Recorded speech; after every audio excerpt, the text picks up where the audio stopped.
শ্রীগুরুদেব দীক্ষা প্রদান করেছিল। সেদিন জন্মান্তরের পাপকে নিয়ে বলেছিল তুমি কৃষ্ণ ভজন করো। এমন দয়ালকে আছে স্ত্রী পুত্র পরিজন বান্ধব সবাই ওই চিতার স্থলে পর্যন্ত যাবে, কিন্তু মৃত্যুর পরপারে যিনি আপনার আমার সঙ্গে হাত ধরে নিয়ে গোবিন্দের সাথে মিলন করিয়ে দেবেন তিনি হলেন একমাত্র শ্রী গুরুদেব। তাই ভাগবত কথামৃতের প্রারম্ভে প্রভু নিত্য লীলায় শ্রী গুরু অনুগত্যে পুষ্পমাল্য অর্পণ সেবায় ব্রতী আছেন। আমি গুরুদেবের চরণ পদ্ম পুনঃ পুনঃ বন্দনা করি। শ্রী গুরুদেব কি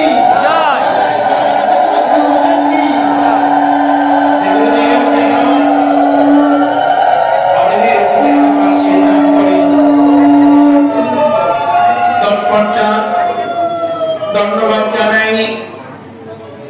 আপনার না বলছে সজ্জনা গুণমিচ্ছন্তি মধুমিচ্ছন্তি সদপদা মৌখিকা ক্ষতমিচ্ছন্তি দোষমিচ্ছন্তি বর্বনা। সমাজের সজ্জন গুণীজন কারা? যারা গুণের সমাদর করে। কোন গুণের?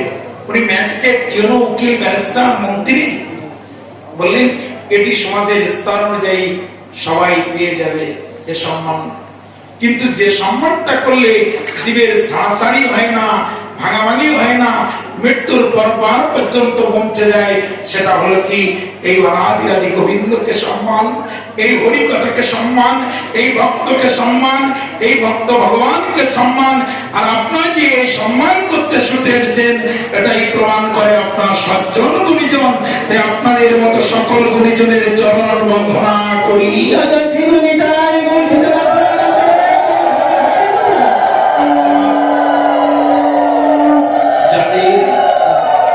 হরিকথা বলবেন বলে একাগ্রচিত্ত হয়েছেন, মন স্থির করেছেন, ৬০,০০০ মুনি ঋষি সহ পরীক্ষিত মহারাজ শ্রবণ করতে বসেছে। স্বর্গে থেকে দেবদেবতাগণ যোগধ্যান তপস্যা বলে দৈব শক্তিতে বুঝতে পেরেছে যে পরীক্ষিত মহারাজের ৭ দিনের ভিতরে সর্পাঘাতে মৃত্যু হবে, তাই সে হরিকথা শ্রবণ করতে বসেছে। স্বর্গে থেকে দেবতাগণ সুধামণ্ড কাকে করে নিয়ে ওই ভাগবত কথা স্থলিতে নৈমিষারণ্যে নেমে এসেছে। হে সুখদেব, তুমি হরিকথা শ্রবণ করিয়ে পরীক্ষিতকে মৃত্যু থেকে রোধ করতে চেয়েছ। আমি স্বর্গে থেকে আমরা সুধাভাণ্ড নিয়ে এসেছি। এই সুধাভাণ্ড, এই অমৃত, এই সুধা পরীক্ষিতকে পান করিয়ে তাকে অমর করে দেন। আর এই সুধার বিনিময়ে হরিকথা আমাদেরকে শ্রবণ করান। সুখদেব বলছে দিক দিগান্ত ভেদে তুমি কোন? আমি তোমাদেরকে ভর্ৎসনা করছি, তিরস্কার করছি। তোমরা এই সুধাকে ভাগবতের সাথে তুলনা করলে। এই সুধা পান করে জীব অমর হতে পারে, কিন্তু যে সুধামৃত পরীক্ষিত মহারাজ শ্রবণ করতে বসেছে, এই ভাগবত সুধামৃত যদি জীব শ্রবণ করে তাহলে সে নিত্য শাশ্বত গোবিন্দ চরণ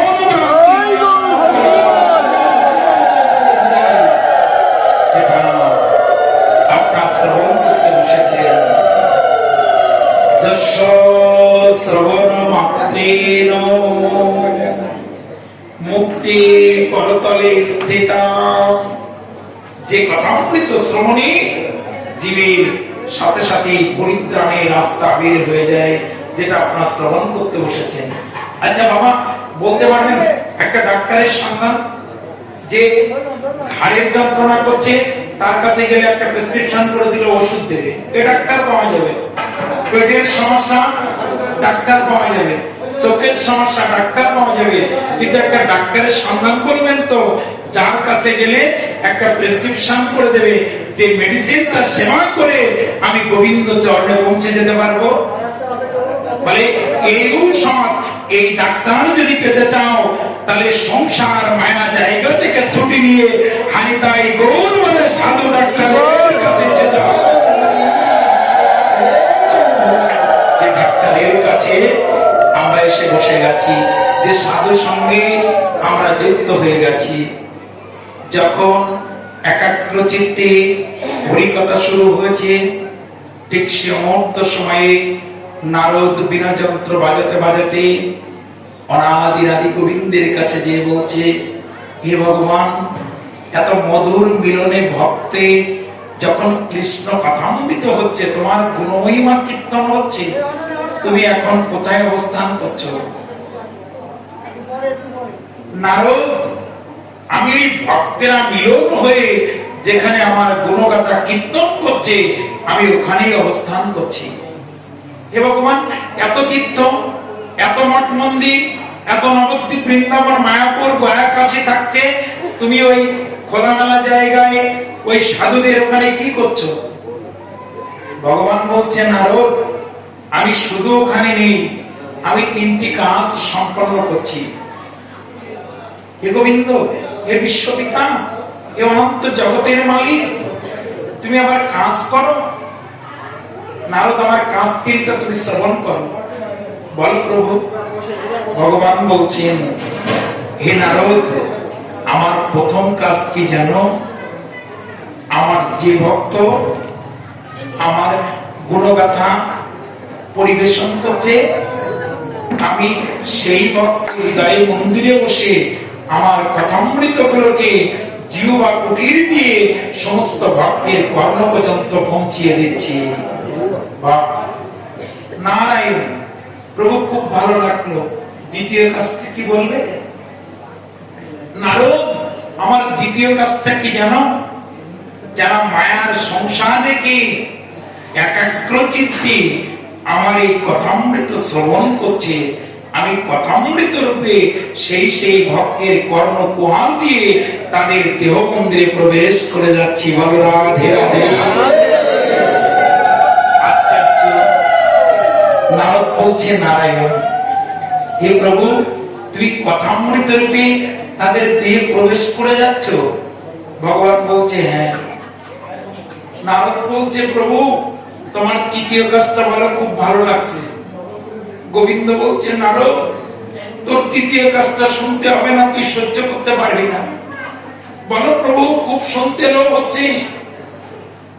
জানিস নারদ, আমার তৃতীয় কাজটা হলো ঝাড়ুদারের কাজ। হে বিশ্বপিতা, হে অনাদি আদি গোবিন্দ, তুমি অনন্ত জগতের কর্তা, তুমি ঝাড়ুদারের কাজ করো। নারদ, আমি ঝাড়ুদারের কাজ করি, তবে আমি যাত্রার ঘরের ঝাড়ুদার হয়নি। আমার যে সকল ভক্তেরা মায়ার জগৎকে পেলে স্ত্রী, পুত্র, গাড়ি, বাড়ি, ব্যবসা, বাণিজ্য, চাকরি, ঐশ্বর্য, বৈভব সব পেলে ওই ভক্তের চরণধুলির কাছে এসে বসেছে, আমি কথামৃত রূপে ওই দেহে প্রবেশ করে যদি দেখি ওর কোনো পাপ আছে, তাহলে ওই দেহে আমি ঝাড়ুদার হয়ে যাই। ঝাড়ুদার হয়ে কি করো? হে প্রভু, আমি ঝাড়ুদার হয়ে, হে নারদ, আমি ঝাড়ুদার হয়ে তদ মুহূর্তে তার জন্ম জন্মান্তরের পাপকে ঝাড়ু দিয়ে পরিষ্কার আমি তার সমস্ত পাপকে পরিষ্কার করে তাকে আমার ভজনের, আমার বাড়িতে আসার মতো উপযুক্ত করে দেই। এই হলো হরিকথামৃত। দামি ঔষধ, দামি ঔষধ বুঝে খান আর অবুঝে খান। একই পাত্রে আপনার গ্যাসের ঔষধ রয়েছে, একই পাত্রে স্বামী ঘুম হয় না, দামি ঘুমের ঔষধ রয়েছে। এইবার কারেন্ট নাই, আপনি সুইচ দিয়ে আলো জ্বালাতে পারছেন না ঘরে, হাত অনুমান করে গ্যাসের ঔষধটা নিতে যেয়ে যদি আপনি ঘুমের ঔষধ সেবা করেন, আপনার দীর্ঘ ঘুম আসবে কিনা? আসবে বাবা। ঔষধের ক্রিয়া হয়েছে যস্য শ্রবণ মাত্রেণ মুক্তি কর্তলে স্থিতা, ওটা বদন দিয়ে সেবা করতে হয়। আর শুদ্ধ নিষ্কিঞ্চন ভক্তের বদন থেকে এক মুহূর্তকাল হরি কথা যদি কর্ম দিয়ে সেবা করা যায়, ওই দামি ঔষধটির ক্রিয়া হবেই হবে। চাই কর্ম ভরে শুধু শ্রবণ করা, কিন্তু দুর্ভাগ্য কি জানো মা, আজকাল কান আর কৃষ্ণ কথা শুনতে চায় না, মোবাইলে ঘন্টার পর ঘন্টা শুনতে চায়। হ্যাঁ, টিভি সিরিয়ালের কথাগুলো নিয়ম করে শুনতে চায়। কারো সংসারে আগুন লেগেছে, ওর বাড়ি ছেলে মেয়ে অপকর্ম করেছে, কানটা স্পর্শিত খারাপ হয়ে আরো মন দিয়ে শুনতে চায়।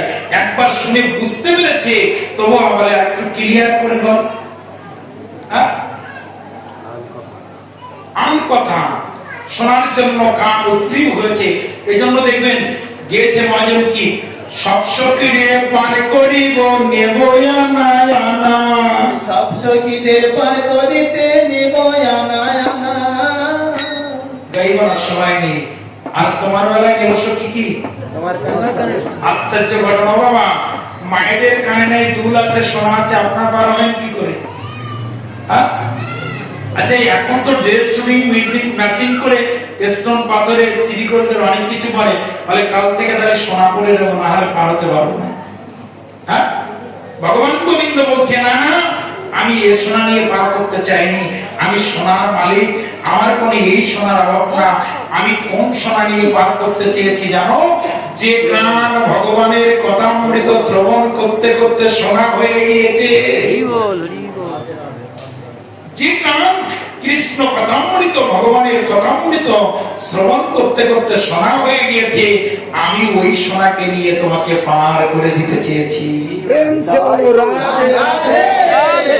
কিন্তু আমাদের কান আজ তুমি কথা শুনতে শুনতে কানা হয়ে গেছে। কারণ গ্রামাঞ্চলে আপনাদের দিকে নেই, গ্রামাঞ্চলে কারো যদি কাঁচা কুড়ে ঘর থাকে, কাঁচা মাটির ঘর, এই ঘরের মধ্যে যদি চালা বা গর্ত হয়, বলে তাড়াতাড়ি বন্ধ করে দে, নাহলে বিষাক্ত পোকা কৃমি কীট বাস করে আঘাত করলে ক্ষতি করতে পারে। মহাজন বলছে তোমার অজান্তে তোমার কর্ণগর্তটাই যমদূত বাস করছে না তো? সর্বনাশ। বলে কান গর্তে যমদূত বাস করবে কি করে? যে কর্ণটা শুধু আন কথা আজগুবি কথা গ্রামের জড়জগতের কথা শ্রবণ করে, ওই গর্তেই লুকিয়ে রয়েছে যমদূত। তুমি মরলেই টেনে হিঁচড়ে তোমাকে নরকে নিয়ে যাবে। এজন্য করে ওই গর্তটাকে বন্ধ করে দাও। কি দিয়ে? এই শুদ্ধ ভক্তের বদনে সাধুগুরু বৈষ্ণব সঙ্গে এই হরি কথা অমৃত দিয়ে। বল রাধে রাধে। মাঝে মাঝে একটু কষ্ট দেবো, সেটা কি? একটু রাধে রাধে বলতে হবে। বলা যাবে না? বললে লাভ কি হবে? আর যারা ফোন করে এসেছে বাড়ির থেকে, সাধু যাই বলুক না কেন, শুনবই না। হ্যাঁ, শুনবেন কখন জানেন? ডাক্তার যদি বলে খুলনায় এটা পরীক্ষা করা যাবে না, ঢাকায় যাও, তখন দেখবেন তার রাত্র পার হতে দেবেন না, গাড়ির টিকিট কেটে বসেছেন। শুনবেন কখন জানেন? ডাক্তার যদি বলে এক সপ্তাহের ভিতরে অপারেশন না করলে আপনার ভয়ঙ্কর মৃত্যু পরিণতি অবস্থা আসবে, ওই ডাক্তারের কথা শুনবেন। কিন্তু সাধু বলছে একবার রাধে রাধে বলো, এই ডাক্তারের কথা শুনতে ইচ্ছা করছে না। কবে মনে পড়বে জানেন? যেদিন চোখে দেখতে পাবেন না, যেদিন কান আর শুনবে না, যেদিন বৌমা আর শাশুড়িকে মা বলে ডাকবে না, ছেলে আর খেতে দিচ্ছে না, সুন্দর ঘর করেছেন থাকতে দিচ্ছে না, মারণ নাই, সেদিন বলবেন গোবিন্দ রক্ষা করো। সেদিন দেখবেন ভালো লাগবে। তা মাঝে মাঝে রাধে রাধে বলবেন। কেন বলবেন জানেন? রাধারানীর আসক্তি ভগবানের ভিতরে কম্পন সৃষ্টি হয়ে যায়, ধা বলার সাথে সাথে বিদ্যুৎ গতিতে সেখানে ধাবিত হয়। এখনো তালে হয়নি। আরে কৃষ্ণ যত বড় ভূতের গরু হোক না কেন, তার লাদিনী শক্তি স্বরূপিণী সৃষ্টি হলো রাধারানী। আচ্ছা, বর্ষকে যদি ধরে রাখা যায়, এই গাড়ি যেখানে যাক দিনান্তে বাসুরের কাছে আসবে কিনা? আসবে মা? মায়েরা ভালো জানে। তাহলে এই খুলনা শহরের দিকে যখন ঝগড়া হয় স্বামী স্ত্রী, মাইক লাগে না, কিন্তু চোখ নগর থেকে শোনা যায়। কিন্তু এখন বলছি রাধে রাধে বলো, জোর হচ্ছে না। কেউ কেউ জপমালা নিয়ে ঝগড়া হয়ে যায়, খুব প্রেমছে বলতে হবে, আমি বলতে বললে এবার বলছি ওই অশ্বকে ধরে রাখলে যেমন গাভী আসবে, লাদিনী শক্তি স্বরূপিনী সৃষ্টি রাধা রানীকে যদি তুমি ধরে রাখতে পারো, কৃষ্ণ যত বড় বুতের গরু হোক না কেন, আজকে রাসের দিনে এসে মিলন হয়ে আমাদের এই দামোদর মন্দিরে মনোবাসনা পূর্ণ করতেই হবে। বলো খুব চমৎকার হয়েছে, যে সুন্দর করে আপনার প্রেমছে দেখেছেন। আর কারো ক্ষুধা আছে? আর কারো বাড়ির কথা মনে আছে? আর কেউ ঘড়ির দিকে তাকাচ্ছেন? এই ঘড়ির দিকে তাকান, মোবাইল ঘড়ি দেখুন কখন সাধু ছাড়বে, কিন্তু বলছি কি জানুন, হাতটা ঘুরিয়ে নিয়ে ওই ঘড়ির থেকে চোখটা ঘুরিয়ে নিয়ে নিজের দিকে তাকিয়ে দেখুন তো জীবনে কতটা সময় পার হয়ে গেছে।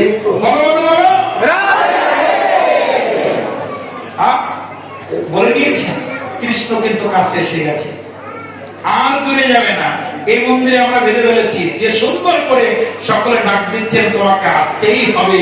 এই প্রাণ ভরা ডাকে, এই যে রাধা রানীর রাস শব্দে কম্পন, রাস শব্দে বিদ্যুৎ গতিতে সেখানে দাবিত, আসতেই হবে তাকে। এখানে শ্রবণম মঙ্গলাম, হরিকথা গোদাবরী নদী সন্নিকটে সাধু একাগ্র চিত্তে বলছে।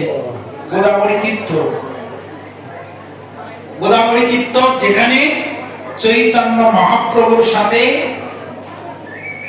রায় রামানন্দের মিলন হয়ে অনেক সাধ্য সাধন কথা আলোচনা হয়েছিল। বিদ্যা মধ্যে কোন বিদ্যা সার, সম্পদ মধ্যে জীবের কোন সম্পদ গুণী, এমন আলাপ হয়েছিল। তাই এই গোদাবরী, গঙ্গা, যমুনা, রাধাকুণ্ড, শ্যামকুণ্ডের মতো পবিত্র ওই গোদাবরী তীর্থের কাছে সাধু একাগ্র চিত্তে হরিকথা বলছে। 1, 2, 3, 5, 7, 10 করে সাধু বসে বসে শ্রবণ করছে। কিছু যুবক ছেলে পিছনে এসে দাঁড়িয়ে হরিকথা শ্রবণ করছে। ওই যুবক ছেলেগুলো তাকিয়ে দেখছে কি, খুব ধ্যান দিন, দেখছে ওই সাধু বাবা সামনে বসে একটা অপূর্ব সুন্দরী যুবতী কন্যা হরিকথা শ্রবণ করছে সামনে বসে। আর ওই সাধুটি কারো দিকে না তাকিয়ে ওই মেয়েটার দিকে তাকিয়ে শুধু হরিকথা বলছে। ওই সাধু বাবা যখন ভগবানের কোনো কথা বলতে বলতে প্রেম অশ্রু বিসর্জন করছে, তখন ওই মেয়েটার চোখ দিয়েও গঙ্গা যমুনার মতো ধারা প্রবাহিত হচ্ছে। আবার সাধু যখন প্রেমানন্দ করছে, ওই মেয়েটি জয়ধ্বনি হরিধ্বনিতে বদ্ধ হচ্ছে। যুবক ছেলেগুলো বলছে, বারে কয়েক ঘন্টা ধরে সাধু হরিকথা বলছে, কারো দিকে না তাকিয়ে শুধুমাত্র এই যুবতী মেয়েটার সাথে দিকে তাকিয়ে। এই সাধুর সাথে এই যুবতী মেয়েটার কি সম্পর্ক, আজ শেষ পর্যন্ত দেখে যেতে হবে। অনুষ্ঠান শেষ হয়ে গেল, সাঙ্গ হলো। এক এক করে ভক্তেরা ওই পাঠকজি সাধুজিকে, মহাত্মাকে প্রণাম করে চলে যাচ্ছে প্রসাদ পেয়ে। যুবক ছেলেগুলো দেখছে ওই মেয়েটাই বসে আছে। সবাই যখন চলে গেল, ওই মেয়েটার নয়ন জলে সাধুর চরণের পরে পড়ে চরণ ধৌত করে দিয়ে, গলার তার উত্তরিয়াটা দিয়ে ওই চরণ দুলিকে নিয়ে মাথায় করে কৃষ্ণ কৃষ্ণ বলতে বলতে যাত্রা করেছে। রাস্তায় যেতে না যেতে ওই গোদাবরী তীরের কাছে গেলে ওই যুবক ছেলেগুলো হাত বাড়িয়ে বলছে, দাঁড়াও, এত সময় সাধুর সঙ্গ করে এসেছ, এবার আমাদের সঙ্গ করতে হবে। বলা মাত্রই মেয়েটি গোদাবরীর জলে হাঁটু সমান জলে নেমে গেল, কোমর সমান জলে, বুক সমান জলে। এবার মেয়েটা তলিয়েই গেল, আর দেখা যাচ্ছে না। সর্বনাশ, আমাদের জন্য মেয়েটা আত্মহতি দিল জীবনকে। চল যাই তো ওই অনুষ্ঠানে দেখে আসি। আবার ওই যুবক ছেলেগুলো বাবা আমার অনুষ্ঠানে এসে দেখছে কি জানেন, ওই যুবতী, ওই মেয়েটাই আবার সে জায়গায় সামনে বসে আবার হরিকথা শ্রবণ করছে।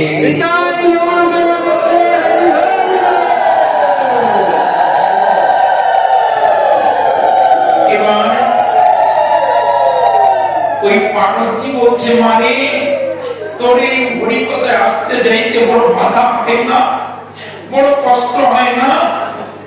তোর জন্য আমি তোর হরিকথা যেখানে শুনতে ভালো লাগে আমি সেখানেই নিয়ে যাব, বল কোথায় তোর সুবিধা হয়? তবে তুই একবার ওই যুবক ছেলেগুলোকে বলে দে তুই কে, তুই কে একবার বলে দে।